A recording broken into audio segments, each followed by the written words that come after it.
The edge of the world is a lonely place, a thin strip of timber and salt where the land surrenders to the infinite.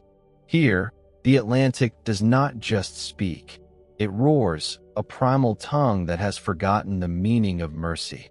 On this jagged cliff sits a cottage, silvered by decades of spray, held together by nothing but weathered pine and the memory of those who stayed. This is where Saki lives. A woman whose skin is a map of 1,000 seasons, and whose eyes possess a clarity that seems to look through the world rather than merely at it.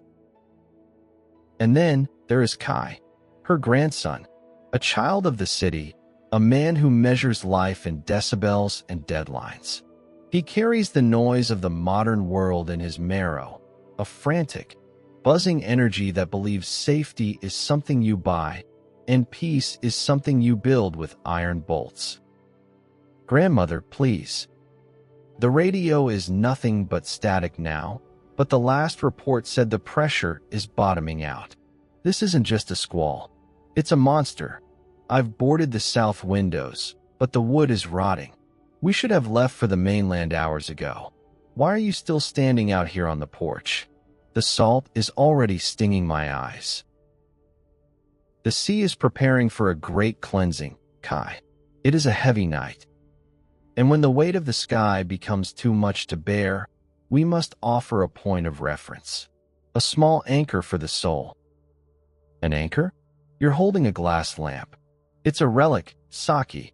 It's fragile, outdated, and frankly, it's dangerous. I have the military-grade LED lanterns inside. They are encased in reinforced polymer. They can survive a 40-foot drop. But this thin glass chimney? One gust of wind, one stray pebble, and it's over. You're trying to fight a hurricane with a prayer. You see a fight, my dear boy, because you are still at war with yourself. You think the wind is an enemy to be defeated. You think the darkness is a void to be filled. But look at my hands. Do you see them trembling? Saki strikes a match. The sound is a sharp, dry scritch that cuts through the humid air. The flame is a tiny, rebellious spark. She does not shield it with a wall of steel.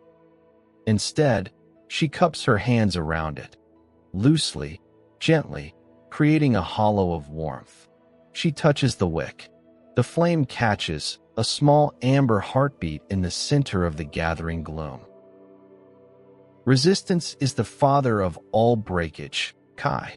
If I build a wall of iron around this flame, the heat will have nowhere to go, and the glass will shatter from its own intensity. If I hide it away, the flame will choke on its own smoke.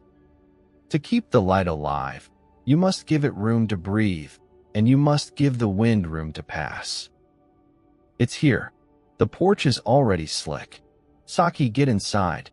The glass is vibrating. You can't stay out here. Inside, the cottage feels like the belly of a whale.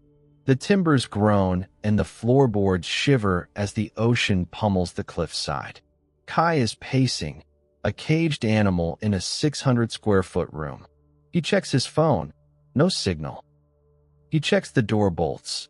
They are straining. Every crack of thunder makes him flinch. But Saki sits. She sits on a thin cushion by the small window looking out onto the porch. Her breathing is slow, rhythmic, synchronized with the deep swell of the tide. I can still see it. Through the rain, there's a glow. How is that possible? I saw the wind rip the weather vane off the roof. The waves are throwing spray 30 feet into the air. That lamp should be in 1,000 pieces by now. Why hasn't it gone out? Come, sit on the floor with me. Stop looking at the wreckage that hasn't happened yet.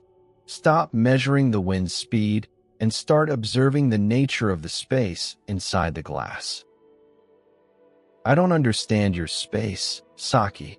All I see is chaos. I feel like the house is going to lift off the ground. My chest is tight. I feel like I'm drowning even though I'm dry. That is because you are trying to hold on to the quiet, as if it were a physical object. You think peace is the absence of noise. You think healing is the removal of the storm. But look at the lamp. The glass is thin, yes, but it is curved. It allows the wind to slide around it rather than hitting it head on. And inside the glass, there is a hollow. The flame is dancing like crazy. It's bending so far I think it'll touch the glass. But it doesn't break. The flame is not rigid. It has no ego. It doesn't say, I must stand tall against the wind. It says, the wind is here, and I shall dance with it. It bows. It humbles itself.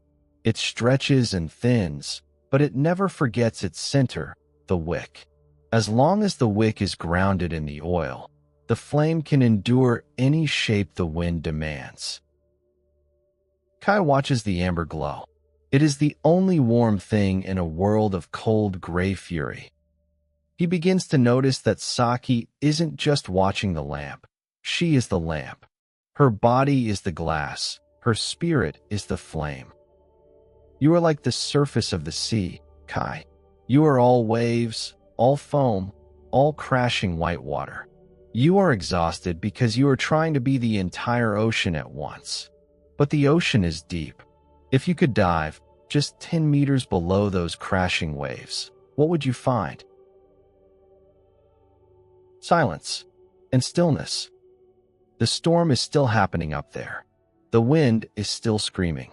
The waves are still destructive. But at the bottom, the ocean does not care. It doesn't try to be calm. It is simply the ocean. The stillness is its true nature. The storm is just a passing mood on its skin. How do I find that? How do I dive down when the waves are so loud? By realizing that you are not the waves. You are the water. The waves are just something you are doing right now. You are not your fear, Kai. You are the space in which the fear is happening. Just like that lamp, it is not the wind. It is the space where the light chooses to stay. The hours pass in a strange, suspended state of grace. The night, once an enemy, becomes a teacher. Under the guidance of Saki's quiet voice, Kai's heart begins to slow. He stops checking the door. He stops looking at his phone. He begins to listen. Not to the threat of the wind, but to the song of the wood and the steady, flickering heartbeat of the oil lamp. Morning arrives not with a shout, but with a whisper of lavender and gold. The sky is scrubbed clean, polished by the very wind that tried to break it. Kai steps out onto the porch. The air is cool and smells of salt and wet earth. The landscape is transformed. Tangled seaweed sits where the garden used to be. A heavy branch lies across the path. The world is messy, broken, and beautiful. It's still there. Look at it. The glass is covered in soot and salt spray. The oil is a tiny puddle at the bottom. But the flame, it's still burning. It did not survive the storm, Kai. Survival implies a struggle, a scarring. This light simply lived through it. It was present for every gust, every drop of rain, and every roar of thunder. It did not turn away. I spent my whole life trying to build walls. I thought if I was strong enough, or rich enough, or loud enough, I could make the world stop hurting. I thought healing meant the end of the storm. Now I see that the storm is part of the light. The flame only looks this beautiful because the night was so dark. The wind didn't extinguish the light. It gave the light a reason to dance. The world will always provide a storm, Kai. Sometimes it is a storm of the sky, sometimes a storm of the heart, grief, change, loss. If you spend your life searching for a place where there is no wind, you will be a nomad forever, fleeing from shadows. But if you can find the still point, the hollow space within the glass, you can carry your light into any darkness. You become the sanctuary. Saki reaches out. Her fingers, gnarled like the roots of an ancient tree, gently turn the small brass knob. The wick retracts. The flame does not flicker in fear. It simply goes home, merging back into the morning light. The sun is now a massive, unshakable golden orb rising from the sea, turning every wave into a crest of liquid fire. The light didn't change the storm, Kai. It changed the person standing in it. And that is the only miracle we ever need.